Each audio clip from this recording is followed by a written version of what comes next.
I'm Al McFarlane. Welcome to the conversation with Al McFarlane. Today is Thursday, August 4th, 2022. I'm glad to be here and glad to have you along. Let me ask you to call a friend, text a friend, email a friend, holler out the window at a friend, and tell them that a conversation is about to take place here in the digisphere and that they are invited. We want everybody to connect, to share information, to know each other and use these tools, this technology to make connections that are real, that are important, and that bring us fulfillment because they bring us awareness and we allow each other to share our thoughts, our feelings, our frustrations, but also solutions that we discover in our path. I call the Thursday session the Companions because it's a fun time with friends. And then the inspiration of it was to talk with my first cousin, Brenda Powell, Brenda Venable Powell, who was a twin and 6 months older than me.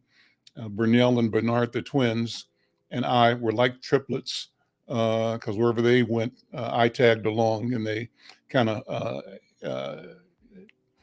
sheltered me all through kindergarten and grade school and on after that. And so I treasure that history. And part of that history includes my relationship with my colleague and co-host here, Brenda Lyle-Gray. Brenda, come on into the studio here. And we talk a lot, Brenda, about about our growing up in Kansas City. And you were able to find some wonderful documents to sort of reveal or recollect our story. Who's here right now, though, too, is our friend and colleague NDUGU YUSEF MGENI. Yusef, good to see you, brother. How are you? Fine, thank you. Good afternoon, Al. Brenda. Good afternoon. Well, let's do this. Let's have Brenda start today just by what's on your mind in general, Brenda, but also share the information that you brought that sort of takes us down memory lane in Kansas City. And then we'll go from there and talk about more. KAMAU King is here as well. There's KAMAU. Well, good. Hey, KAMAU, how are you? Hey, I'm fine, thank you. How are you, Al? Won't be able to stay forever. Good. Good to see you. Good to see you, man. Yeah. Well, I want to turn this over to Brenda just to do some reflecting and recollecting, and then we'll go from there. I wanted 2 points before I showed these pictures. First of all, Al, I wanted to thank you for putting Kamala Harris's picture on the front of next week's Insight News. And one of the reasons I'm citing that, because I had reached out to Yusef too, because, a lot of my friends are saying, Brenda, she's Black, she's a female, and they're going to limit her as much as they can.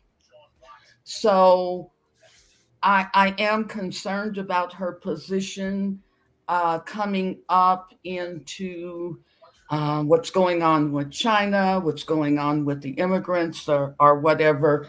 My other thing is the Sesame Street Park incident where, our children grew up on Sesame Street.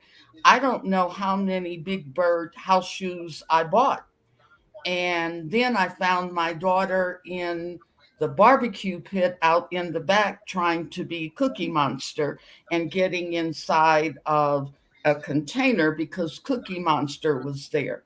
Well, here we go with these beautiful Black children, and these characters are pushing them aside. So the family, like the article was saying, has filed a $25 million lawsuit, and rightfully so. And I don't know how far it's going to go, but that's very hurtful. They made a lot of money on children, and they taught our children a lot. And then I'm thinking, what do these kids think now? What do their parents tell them about these characters that they grew up loving? So anyway, thanks to Bosch and his technical wizardry, I sent him some pictures from a book, Moving to the Top of the Hill. And I had done an article, I think one of my first articles was on us in Santa Fe Place. But I wanted, and Bosch, thank you so much for putting this up first, because this is pretty powerful to me. This book was created to honor those who passed this way with purpose, their determination strong, yet tempered with love. The path they made is wide enough for all of us to move to the top of the hill side by side. Mm. And the reason it's so important was that that's what our parents, that's what our teachers, and there's a man in the group of these, George Perry, who told us, excuse me, you're going to go to the top, and that's what we expect. So, and Kamal, I'm really glad. I wish Burnell could see them, but I can forward them to him. But these are some really interesting pictures from way back when, my friend. Yeah, George Perry, he was our principal, wasn't he? Right. And this was a chapter from the book. And what's interesting, and the reason I wanted to use a couple of these in an article on Hawthorne Neighborhood Council is the fact that they had neighborhood clubs. I think there were 14 neighborhood clubs, and they all got together once a month. And then they formed a neighborhood council. And we're talking 1959. Well, wait a minute. My parents moved in 51. Mm-hmm. Yeah, so that around that time, they were the new pioneers, and they did fight to get that area, ironically called Santa Fe Place. I made some notes, Brenda, while you turn the page or go to the next page. I was writing some sort of memories down, and one of the things that sticks out in my memory was that at a point in time before you and I were born, 27th Street was the south border for Black people. Right. Black people didn't cross 27th Street. Right. When I came into awareness or knowledge of being alive at 4 or 5 years old, 3 or 4 years old, whenever it was, we were already living at 28th in Brooklyn. So we were one block inside the enemy territory at that time. And then our going to DA Homes moved us 4 or 5 more blocks into the enemy territory, the move south, the expansion of the Black community. So that's a memory that comes based on what you're talking about and sharing. Mm. And Kamal, I know you remember that corner. That's 27th and Prospect, isn't it? That one, I believe, is across the street from where Parkview was. I think that's 20 Benton and 27th. It says 29th here on the. Is it 29th? Yes, that's 29th and Benton. Intersection. Okay. I thought that was right across from Parkview. Okay. Well, now they're saying that it the 29th represented the border. Huh. Yeah. That's interesting. It shifted year after year after year. So I know that before we were born, 27th, then 29th, then 30th, 31st. Why am I surprised? Kamal's laughing at that. Yeah, it was a steady progression from the river all the way. I mean, we steadily progressed from the river south. Wow. But always on the east side, because the guy Hall, I guess, who owns Hallmark cards, he had made a demarcation line at Troost that Blacks would stay east of Troost, and it's pretty much that way today. It is. Yeah. So and where Burnell's place is out there on the plaza, that's probably turning Mr. Hall's over in his grave. I told Al one time that's one of my worst memories was not being able to be in that Easter parade on the plaza. Oh, yeah. And, they kept us from a whole lot of stuff. Yeah. Yep. So, Brenda, what are you doing? I mean, you're writing about. Oh, no, this was just a book that my father had. He was president of the 28th Street Club. Yeah. And all of these people came together. And as a matter of fact, I think Horace just had a 40th or 50th anniversary or whatever. But no, I wanted to share these pictures with you, all of you, because, you were there. We ran those grounds. Yeah. Well, now the Ellisons, the on Benton Boulevard, right? One of the homes that I used to love. That white one. Yeah, not the white one. The white one was on the corner, but the house next to it, I used to love. And the guy who owned the pharmacy on Brooklyn, about 25th in Brooklyn, he owned that. So when he passed away, and after I finished law school, I used to go by and ask his wife, when you get ready to sell, I want this home, but I moved away. And actually, Alice Marie Smith, you remember Alice and Alex Ellison? They actually live in the home now. They live in that home. Been together since junior high. Yeah, and they've redone it. It is still a beautiful place. So that home goes, I think it must have been built in the 20s. The architect in that area was just phenomenal. Yes. Remember that Prospect round apartment building, and it was all stone. Yeah. Yep. I'm not going to be able to stay, but I wanted to just say that I've been reading this book, rereading Destined. I don't know if you can see that, Destined for War. Hold on. It's called Destined for War. Okay. And it's by Graham Ellison.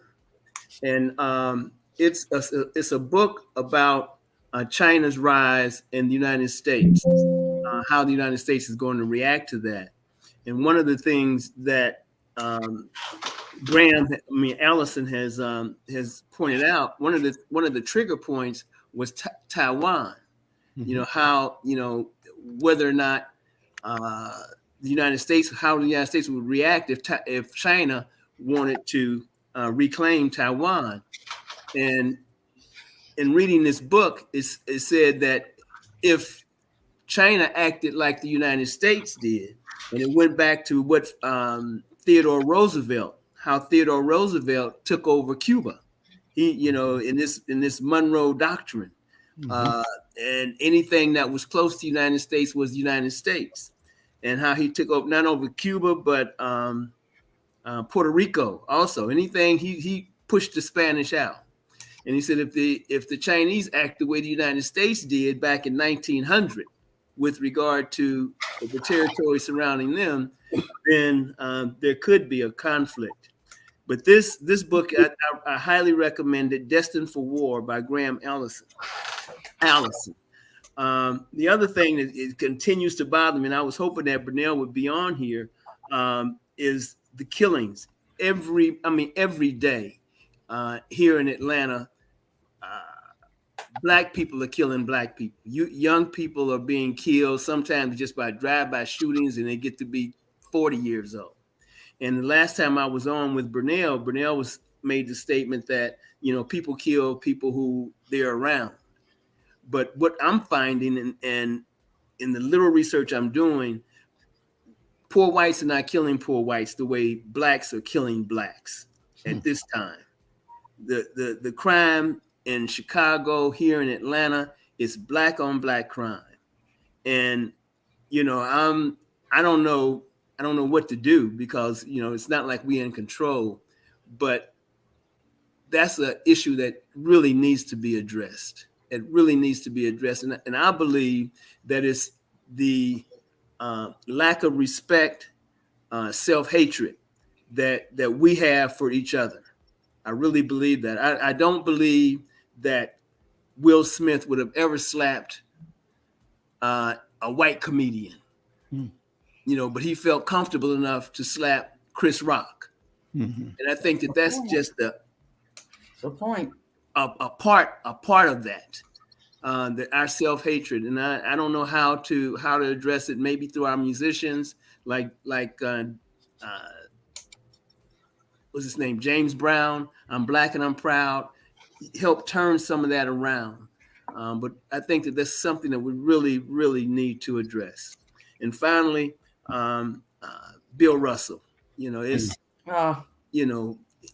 What a man. What a legend. Yeah, what a man.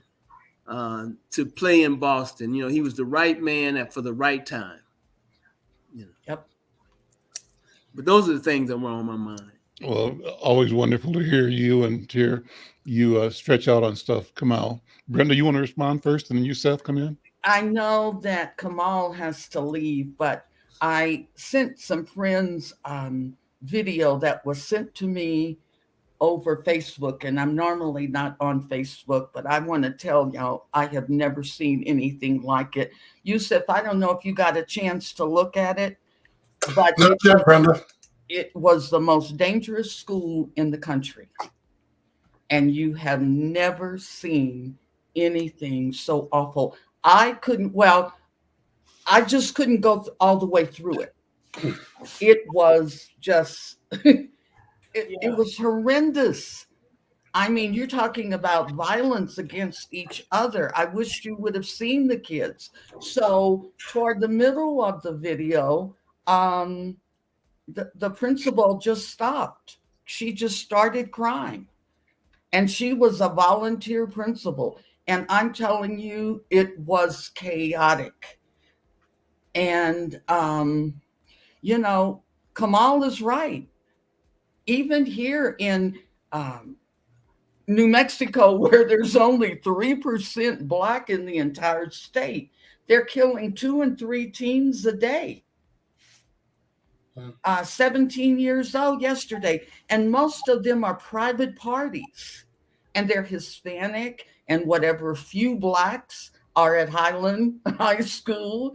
And they're just killing each other, taking vengeance. I mean, it's tough. It's tough. And it's tough on teachers.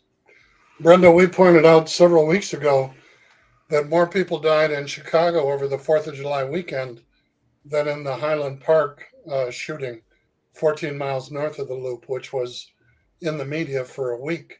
And there was not a whisper of the 71 shootings and the 14 deaths that occurred on the south side of Chicago that same weekend. And it was Black on Black. And Highland is poof, poof. I used to go down, I taught at Triton College, and I used to go down there and get their crab meat casserole. And it's a beautiful, beautiful area. But my goodness, I don't know. I'm like Kamal. I just don't know what to do. And what I guess Al and I can do with Insight News and the publisher with Batala, what we can all do is to write about it and to talk about it and try to bring in as many partners and mentors as we can to help our kids. It breaks my heart to see this going on. But then I think about those kids with Sesame Street. What does Big Bird look like now that he shoved her aside in a park? Give the background, because somebody might not have been up on all of that Sesame Street mess. Tell the story. I don't even know where the park is because I didn't go all the way through that one. Evidently, but what happened? Why is there an issue? Went up to some of the characters and that were in costume, and they shoved them aside. Mm-hmm. Well, someone took a video of it, and the father especially, I saw just a short interview, but they said, no, this isn't right. And so I guess a couple days ago, well, I don't know what the date was, but they filed a $25 million lawsuit. Mm-hmm. But And I'll go ahead, jump in. Yeah, Alvy, I'll follow up on that, but tomorrow's my 75th birthday. Congratulations. I was just surprised with a visit from Brunelle and Ruby upstairs. They just fell in upstairs. Brunelle says hello, but I'm gonna have to sign off. No. Well, happy birthday. He's in town with you or on the phone?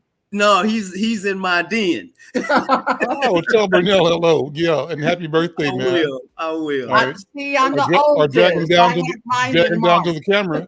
Okay, and Yusef, let's communicate through email about this Destined for War. I'd like to get your thoughts on it. Very good, brother. No problem at all. Y'all take care. Enjoy, all of you. Have a good birthday, KAMAU. Thank you.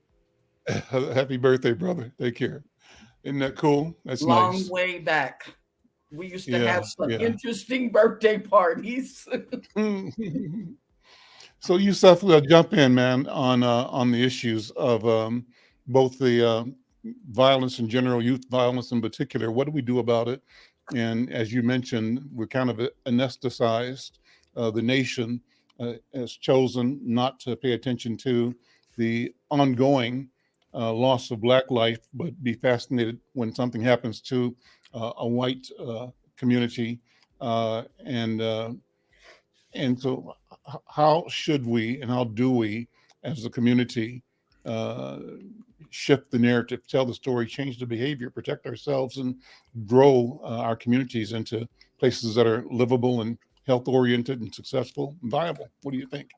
Well, one of the strategies that has shed some light and success on the topic that few people seem willing to entertain is involving young people themselves in the discussion so that they have some investment in whatever strategies or solutions are implemented, because this is not a police problem, and given that these are our children, I think we have a responsibility to initiate the conversation with them in our own community.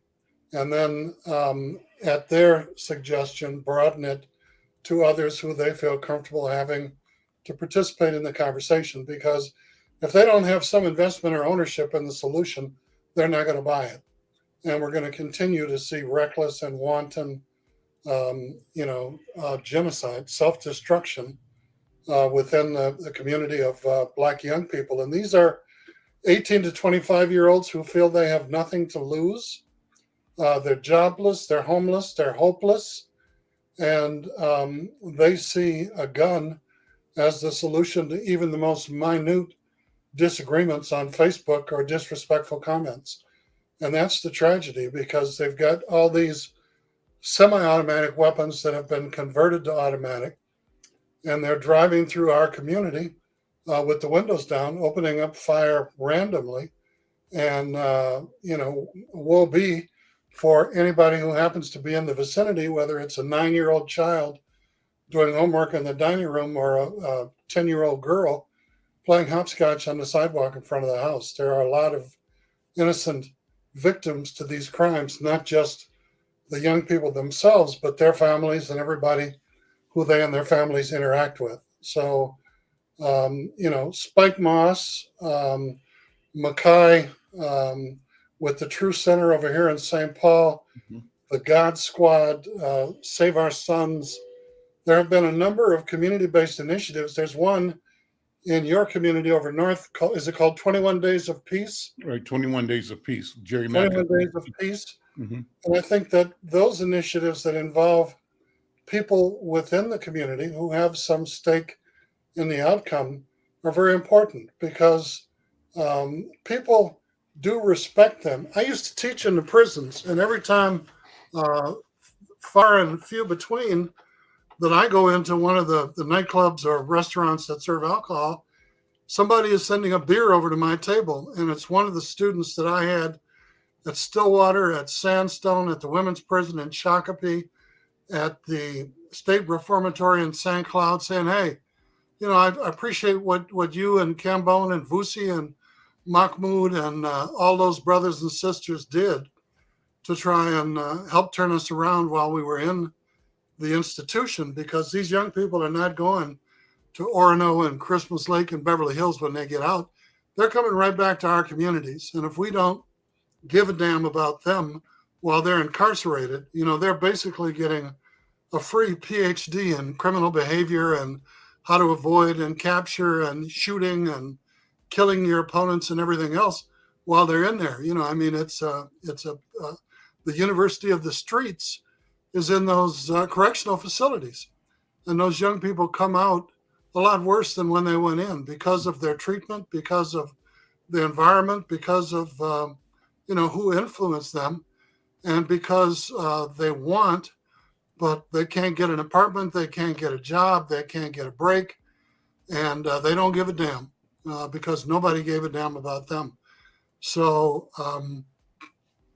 I think the playing field is so broad that it frightens a lot of people who don't know where to position themselves or how to get in play, and are reluctant to have the conversation with these young Black people themselves.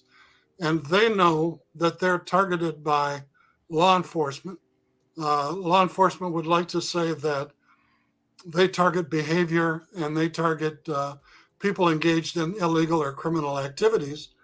But if a young Black man goes in a courtroom and one of the witnesses for the prosecution says, I think it was gang related, they're guilty.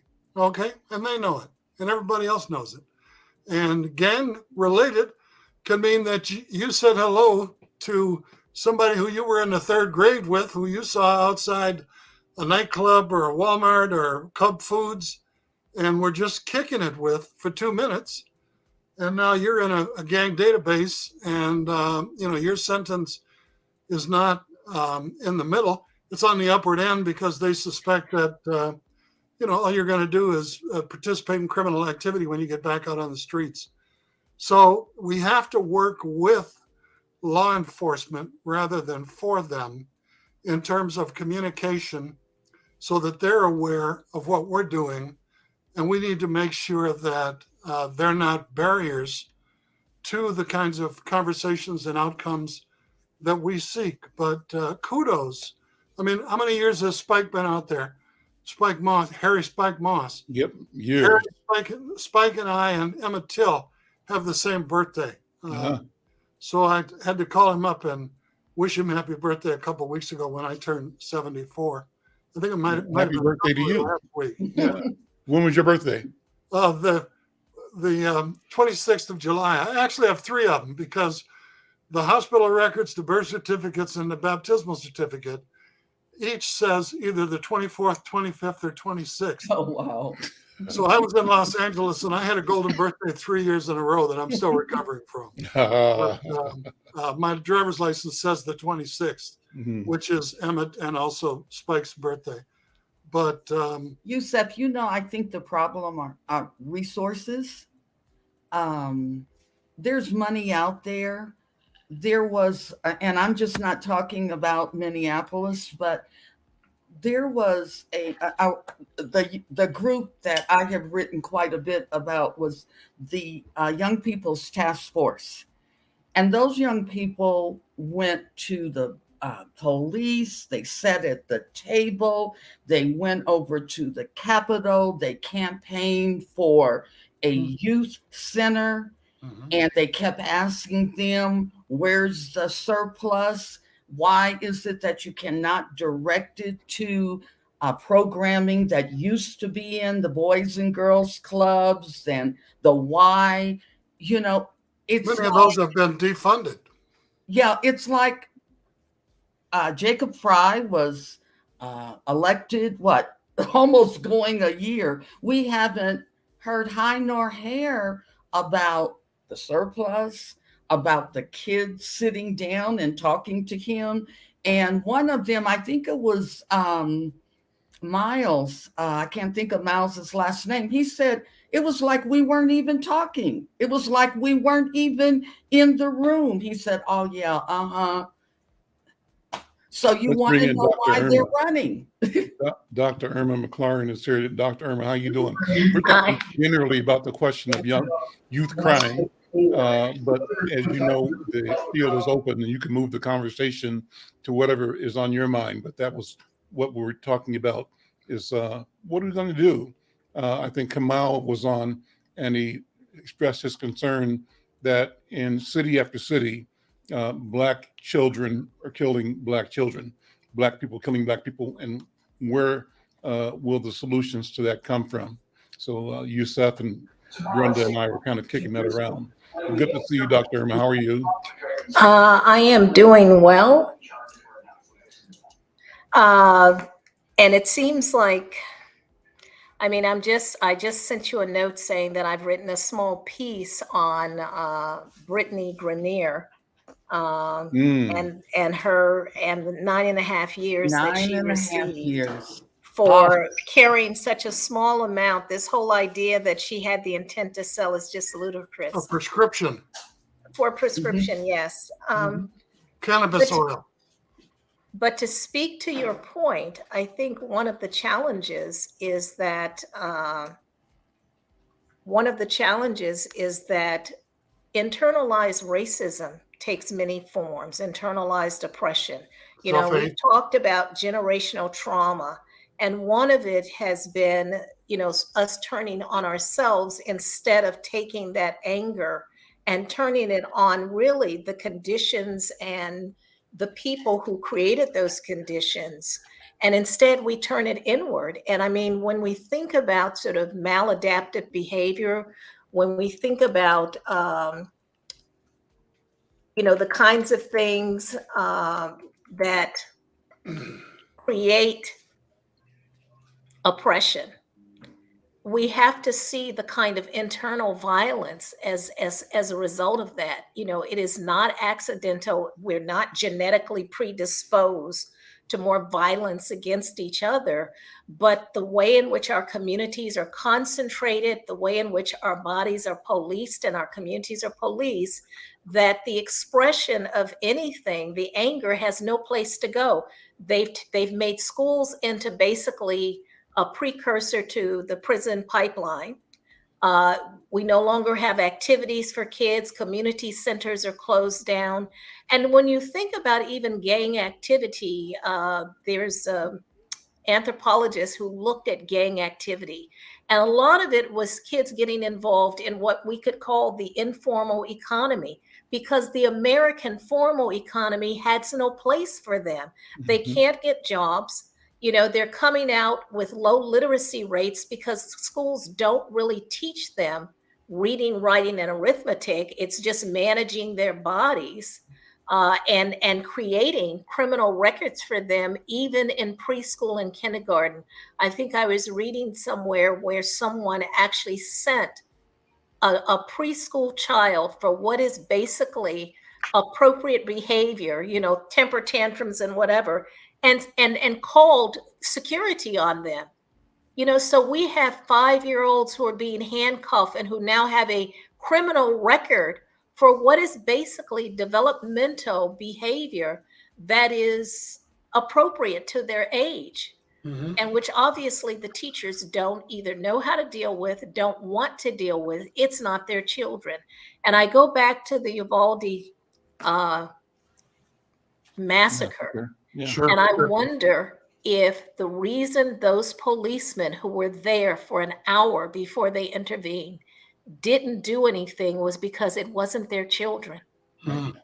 The children didn't look like them. The teachers didn't look like them. But had those children been white, blonde, you know, sort of normative, you know, what we consider white America, they would have rushed in. The Army would have been there. They are, exactly. My daughter said that. My youngest daughter said, "Mom, they're getting their kids out the back door." I said, "Oh, Gianni, no, that just couldn't be." It was. That's why Highland Park was the was. national headline. Yeah, rather it than was. the south side of Chicago. I have some good news, however, that I'd like to share, if I can take a couple of minutes to do that. Please go ahead. Because U.S. Attorney General Merrick Garland is filing charges. Unfortunately, not against our former president, but against the 4 Louisville police officers who were involved in the death of Breonna Taylor back on March 13th in 2020. About time. This is on the heels of the federal charges being brought against the 4 officers who were involved in the death of George Floyd. And these are the first federal charges in connected with Taylor's killing, which sparked racial justice, civil rights protests around the country. Around the world. The 4 current and former Louisville officers Really good news. are facing federal charges in connection with the fatal police shooting of Breonna Taylor, including excessive force, falsifying information on the search warrant that led to the killing, and staging a cover-up, according to our Attorney General. And Garland said that the officers not only violated Taylor's Fourth Amendment rights, but also knew the allegations listed in the indictments would lead to, in the search warrants, would lead to a dangerous situation, one that resulted in Ms. Taylor's death. And Garland said Breonna Taylor should still be alive today. Now, to get to the specifics, the first indictment, unsealed today in the Washington Post, charges one of the officers, a former detective, and another, a sergeant, with federal civil rights and obstruction offenses for their roles in preparing and approving the search warrant affidavit that contained false information, which led to the raid in the first place. A separate Justice Department document accuses one of the officers of conspiring with another. They met in a garage to falsify the search warrant and cover up their actions afterwards. They met in the garage after the killing and conspired to lie to investigators about the circumstances that led to it. One is accused of willfully using unconstitutional force for firing 10 shots through the patio door during the raid at Breonna Taylor and her boyfriend. And according to a second indictment, this officer was acquitted in March of 3 state charges of wanton endangerment for firing those shots without a clear target. He was the only officer that faced local or state charges following the murder. He now faces a maximum sentence of life in prison since the violation he is charged with resulted in death or involves an attempt to kill, according to the Justice Department. The obstruction counts included in his charges carry a maximum sentence of 20 years in prison, and the conspiracy counts and false statement charges carry a maximum sentence of 5 years in prison. The interim chief of police wrote in a pre-termination letter that one of the officers had lied when he wrote in the warrant application that he had verified through the postal inspector that Taylor was getting packages related to alleged drug activity of her ex-boyfriend, all of which never occurred and was just outright false, made up. Okay? Now, a couple of quotes that I think are important. One, the attorney, Ben Crump, who was also the attorney for George Floyd, one of the lawyers, he is one of the lawyers for Taylor's family, and he called the federal charges a huge step toward justice and said, "What a great day to arrest the killers of Breonna Taylor. It's about Breonna and all the other Breonnas across America." Crump and his fellow attorneys also denounced Kentucky Attorney General Daniel Cameron, a Republican, for declining to charge any of the officers in Taylor's death. A side note, Cameron has filed paperwork to run for governor in Kentucky next year. Finally, Tamika Palmer, Taylor's mother, told reporters that while the announcement from the Justice Department was satisfying, it still hurts knowing how her daughter was killed by the police. And she closed by saying, "I've waited 874 days for today, and it's here now." So I think that the news is good news. It's also sad that it has taken so long for the Justice Department to bring charges. And The other sad news that I want to bring up that I don't know if we've talked about is the death of Bill Russell. And KAMAU mentioned Yeah, it. Please go KAMAU ahead. had brought that up. it's an insult to say simply that he was a great basketball player and won 8 national championships in a row, 11 altogether, that he was the first Black coach, because I think that the contribution that Bill Russell made off of the basketball court, supporting Muhammad Ali when he refused to go to Vietnam, marching with Martin Luther King in Selma and Montgomery, Alabama, his interviews that were infrequent but very powerful to the degree that he spoke truth to power. And I think he made financial sacrifices that we're not even aware of because of the positions he took in calling out the racist behavior of officials and individuals in the town where he won all of those championships in Boston and across the country. He was very outspoken, very intelligent, and I think that he set a pattern and practices that any athlete would be idolized for even attempting to include in their persona, not just on the court or the playing field, but more importantly off of it in terms of the contributions that he made on behalf of the Black community. As I said, speaking truth to power, he was an incredible human being and a real loss. Also, Nichelle Nichols? Nichelle Yeah. Nichols, Star yes. Wars. Uhuru on no, it wasn't Star Wars, honey. It was Star Trek. Star Trek. Yeah. And she wasn't the was first Black actor, beautiful. but it was sci-fi, and she was dignified. She was intelligent. She was sexy. Leadership. I'm saying that even glad when you her said hair that, went Dr. over, Dr. Now Irma. and I have to measure our words. When we No talk about how problem. lovely I'm a not woman. afraid to say it. She gave Black women something to be proud of. Gorgeous.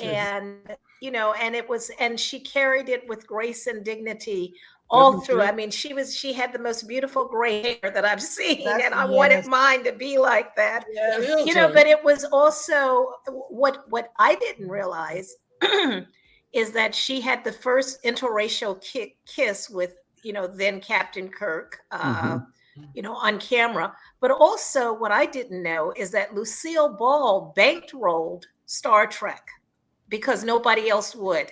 Interesting.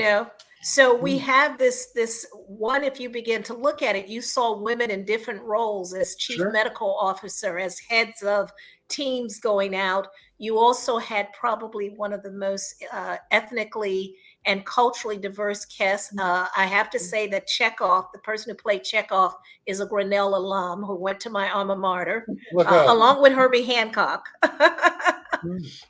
But you had this, and what was interesting is that as an anthropologist, I actually used to use the Star Trek sort of standard. It had a standard of not to do any harm, not to intervene.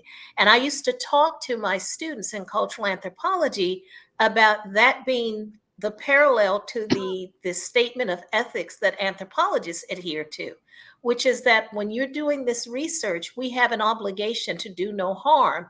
And outside of, I believe, attorneys and medical doctors, there's no other professional discipline outside of anthropology that has a code of ethics to which we must adhere. And I often found using Star Trek as a kind of metaphor for us going into different cultures and being able to use it. So it was very instructive in lots of ways, and she will be sorely missed.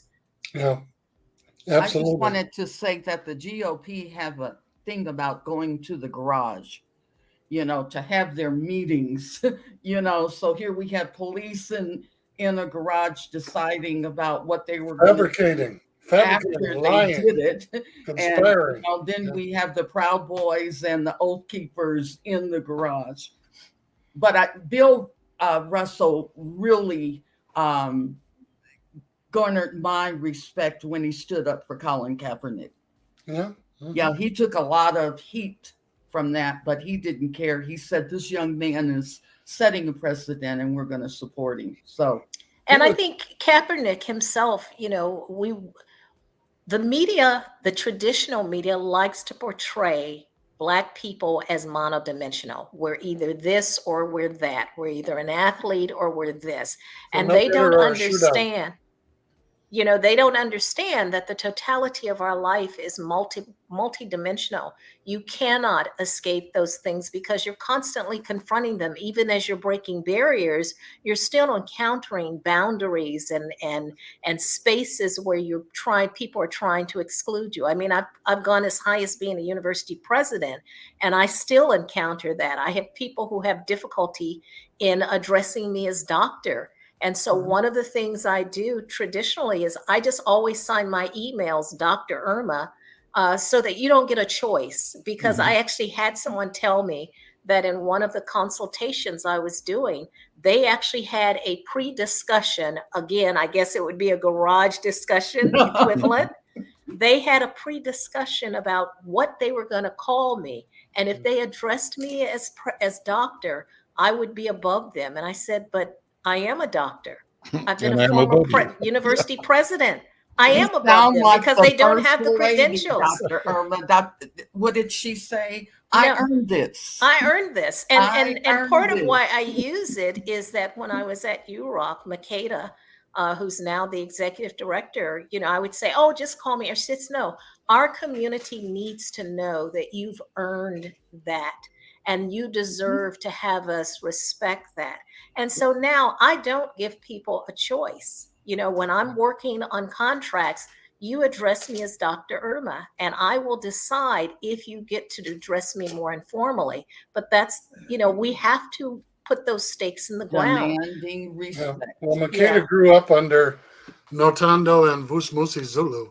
So the fruit doesn't fall far from the tree. Makeda Zulu is a real anchor in our community. I want to shout out to Michelle Madison, who is one of the people who is joining us in the comments room. And also just say that, people need to be careful because the heat is literally dangerous all around the country. And Tuesday was National Night Out. And people had blocked their streets off and had parties. And there were a lot of people who were suffering from heat exhaustion, even sitting in the shade, just because the feel-like temperature here in the Twin Cities was 102. And the humidity was That's what I was saying. The humidity is probably really deep. So we had more water in the cooler than we did Coronas. But, it's just important that people stay hydrated, that if they go out, they wear a hat, that they don't overexert themselves because that stuff can take you down for a dirt nap. Even sunshine burns if you ask too much, So just want to encourage people to stay safe and look out for monkeypox and COVID and all of the nasty stuff out there in the environment. If you're going on a plane or on a train or on a bus, please put that mask in your pocket and put it on, and just practice social distancing in the grocery stores or the pharmacy or wherever you go, because I see people all on top of one another, blowing on people's backs and necks and in their ears. And I ask people, I'm sorry, would you mind giving me 6 feet?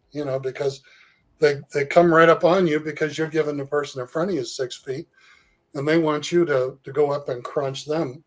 And I think if you ask them nicely, it's a request can be respectfully accepted or respectfully denied. And if they deny it, I'll get out of line. And, I have a funny about the plane and COVID. My girlfriend has been traveling, and she went up to Washington, D.C. because the last time she tried to get in the museum, there were long lines. And so she said it takes about 2 or 2.5 days to really get through everything. They got on this plane. They had a black hoodie. She had sunglasses. She was double masked. And there was her daughter, her son-in-law, her grandson. And here they were, all of them in these 2 rows and they were all in black. And she said, I'm really sorry. And then I think she had a bandana or something. She said no place on her body was open. She was, Brenda, do you want to hear some airplane trivia? I think Dr. Irma will enjoy this. It takes 600 gallons of airplane fuel to change the air in the cabin one time. Wow. Because the temperature when the plane reaches its flight level is 60 degrees below zero outside. So they have to bring the air in, they have to superheat it, and they have to continually recycle it in order for a complete air change. They can't just let a little bit in and then shut the valve. And do you think the airlines want to spend the amount of money that 600 gallons of jet fuel cost? No. So when they close that door at the gate before the plane gets pushed back by the little tractor truck, you're going to breathe that same air until the plane lands and they open the door and you can feel the vacuum go, because the cabin is pressurized and they've got those little jets, the little things up in the above you that you turn nozzles, nozzle. And those things are set to blow what everybody is breathing right into your face or right in front of you. Wow. So shut them off, put your mask on, and it's not a time for pulling it down and having a 1 hour conversation or finding out, hearing about somebody else's kids. It's not anymore. Well, you can, as someone who's traveled, I actually traveled to Liberia before we even had vaccines, and I had on a dust suit, I had on a mask, I had on gloves, I had a shield. The suit had a hoodie so I could cover my hair. And I think you have to be purposeful. And what I found is that as we move outside of certain countries, people are not used to social distancing. So I would stand in line and then just stand aside so that I maintain my space in line. Or as you said, Yusef, is to get to the, I just rather get on at the end. Of course, I can use age now sometimes and say, I need more assistance and get on before everybody else. Age has its privileges. But I think we have to understand, if people didn't recognize with Ebola that diseases and viruses now cross borders, we should have learned the lesson back then when we had Ebola, which we always thought of as a African continent disease, that it had reached to the United States. That should have been the first clue that we needed to have protocols in place. We didn't learn the lesson. We didn't take heed. Now people have relaxed what's happening in terms of COVID, and it's going up again. Look at the athletic events, the football games, 70,000 people in an enclosed stadium. I mean, it's just, it's real challenging, real risky. Al said they'll just have to talk about him. He's just not going anywhere. Well, I've been to Liberia, to South Africa, to Zimbabwe, to Paris. I'm currently actually in Iowa, and I'm not going to live my life like not moving around, because that is the nature of the work that I do and how I engage with people. But I think you have to be cautious. And Al, I'll probably be sending you another piece about, COVID's not over yet. I think we have to begin to look at it in the same way that we see the flu, that we begin to get regular inoculations about it.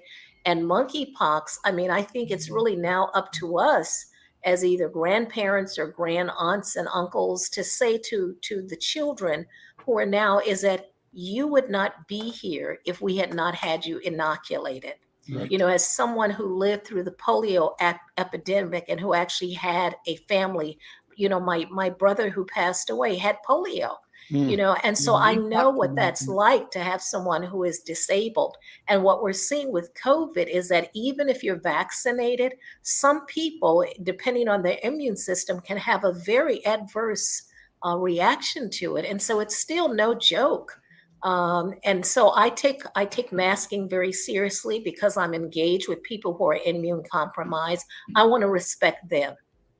And I think we need to continue to be vigilant. particularly in our communities, because we don't necessarily have access to those antiviral treatments. We don't necessarily have access to hospitals or facilities that have the ventilators right there. And so we're always going to be at the bottom. And so we have to be more proactive in the preventive part of it. Irma, is there a way of approaching the world, of assembling reality that is that enables us to both be defensive and proactive in sort of the affirmation of our right to be here, of our existence itself? It seems to me that in the West, the culture devalues and marginalizes, denigrates everything African, everything Black. The colorism, compounded and enabled by colonialism and imperialism and supremacist philosophy, ideology, all those conspire to deny our humanity, to marginalize us, and even in the doing, the perpetrators do harm to themselves at the same time. So what do you see as an anthropologist as the pathway for our genuine and clear pursuit of our freedom, of human freedom, and our role in that for the planet? I think we have to move back to a culture of caring, that a collective consciousness, that we are not just individuals, but that we're part of a collective, part of a whole. And whatever we can do to support that collective, wherever we happen to be located, it doesn't have to be our personal blood kin. It can be people that we're connected to through our profession. I try and continue to serve as a mentor, a kind of coach, to people who are in the profession of anthropology, Black anthropologists. I'm in Grinnell, I'm in Iowa, but already I attended a program that was put on by Black women telling their stories. And so I try to find that collective space and support it wherever I am. I also have a sort of inspirational card, convo that I created a while ago, and it says, "Reminder to self, practice every day, self-care, self-love, self-preservation." And I think we need to see that in the larger, not just the personal I, but the collective we, as well, that we need to practice collective self-care. We need to practice collective self-love, and we need to practice collective self-preservation, in whatever form it takes. Let me Well share said. as we close the work that we expanded on. I think in the past couple of weeks, I talked about Insight News's cultural piece that we call Afrodescendientes. And the idea behind Afrodescendientes was to connect with my own Afro-Cuban heritage and to bring that as part of my ongoing lived experience, as well as being African, as well as being a Minnesotan and all of that. And so the original idea was to do a piece that included a story that might be written in Spanish, had alongside it an English translation, and to speak to the Afro-Latino community, a community that was not acknowledged, is not acknowledged. But the truth of the matter is that there are more of us that speak Spanish in the hemisphere than there are those of us, I think, that speak English in the Caribbean and South America. And we add to that those of us that speak Portuguese in Brazil. We're far outnumbered, but together we represent a lot of people who are descendants of Africa. Well, so we launched this piece again, and as opposed to Spanish, English only, which is what the original vision was, we added to it Spanish, English, and Portuguese. And in the process of doing the first series, we did stories on the emergence and the election of the new president, Petro, and Francia. I've got allergies, I'm sorry, in Colombia. So we've done a couple of stories on them, but we translated those stories into Portuguese and English. And this week we visited the same stories again, translating them now into Yoruba, into Swahili, and into Wow. French. And so here's the vision. We are, yeah, thanks, Irma. In the weeks ahead, we're going to run the stories that ran the first time and second time last month. Next week, we'll run those same stories, second story, in these 3 different languages, in Yoruba, in Swahili, and in French. Then we'll commence doing the entire series in 6 languages. And so you'll see a center spread, an insight, maybe in a couple of weeks or in a month, that will have columns.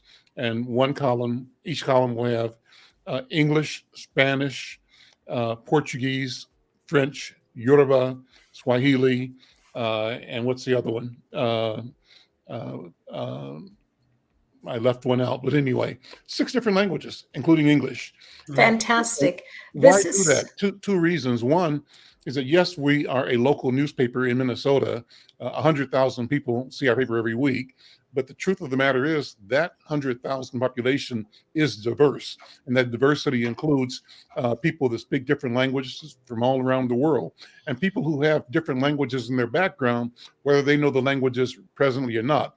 Maybe this inspires us to look back at other ways of speaking, other ways of knowing. But then beyond that, digital reality gives us the capacity to share information across the entire planet. And so there's no reason this can't emerge into a resource for our people in Brazil, our people in Mexico, Colombia, the Caribbean, our people in Nigeria, our people in Burkina Faso, Mali. Yesterday's program, or Tuesday's program, Irma, included an interview with a brother in Mali.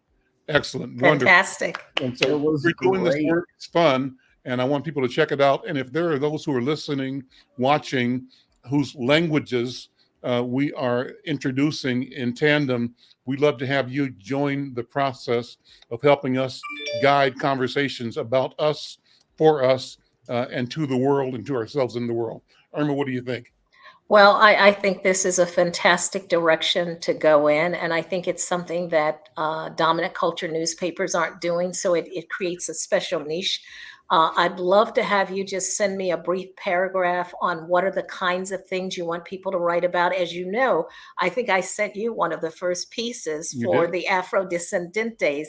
When I was at the Ford, well, first, back in 2004, when I was at Fisk University as deputy provost, we sponsored a conversation called Encounters Encuentros, conversaciones with African Americans and Latin Americans. And that featured Afro-Latinos so that Black people in Nashville could know that there were Black people who spoke Spanish. And the moment I remembered most was that one of the speakers started speaking in English. He was like the associate mayor of Panama City. And he stopped and said, "This is not my language," and began to speak in Spanish. And his colleague, the late George Priestley, whose son started the Afro-Latino Project, began to translate for him. And so it was just such a wonderful dynamic. Fast forward to me at the Ford Foundation, and I funded the first Afro-Latino project at Queens College. Ironically, when George Priestley passed away after having served as 30 years as the director of Latin American and Puerto Rican studies, the college chose not to continue the work. So I worked with his son to get all of the rights transferred to him. And he began to do it as a cultural preservation project to honor his father and to have that conversation larger so that people would understand what are the kinds of things that Afro-Latinos face, not just in this country, but globally. And then a few years later, his now wife, Maelka, founded the Afro-Latino Fest NYC, and they have been doing amazing things. They partner with the Schomburg, they do film festivals, they have bilingual kinds of events. And I think we need to understand that this is the fabric, and we need to alert our children, that there's a larger world out there. And maybe that will help with the kind of violence so that people understand there is more to the world than just what we happen to see. So I really appreciate this happening. And he was a superstar translating it. I sent him an email. I said, look, you were a superstar today, because he really hung with this guy. And Yes. Dr. Irma, this guy was gorgeous. Ah. He was gorgeous. Yeah, he was strictly a good thing to look at, even as an old person. Well, kudos to one of our colleagues, our friends, companions, and that's Maestre Yoji Sena, who is typically in this program or other programs throughout the week. He's watching, he says, right now in Bahia, in Brazil. He used to live here in Twin Cities. He's a capoeira master, instructor, musician, an artist, an organizer, and a translator. And Yoji really was my right hand in organizing how to translate the materials being produced by Chucho Garcia, Ambassador Jesus Chucho Garcia, into Portuguese and also into Spanish. And then with his assistance, we identified Yoruba and Somali and other resources. So working together, we've come across this idea. He said, well, you may as well do French as well, because we'll be speaking to the Francophone Africa as well. And as it turns out, the brother we had on Tuesday, his primary language in Mali, besides the indigenous language, was French, and then Spanish, and then English. So listen, we're out of time, but this is a wonderful conversation as always. Thank you all. I think we lost Dr. Irma there, but Yusef, brother, thank you. Brenda, thank you. And we'll see you all next week. I'm Al McFarlane. Take care. Bye-bye. Take care. Peace.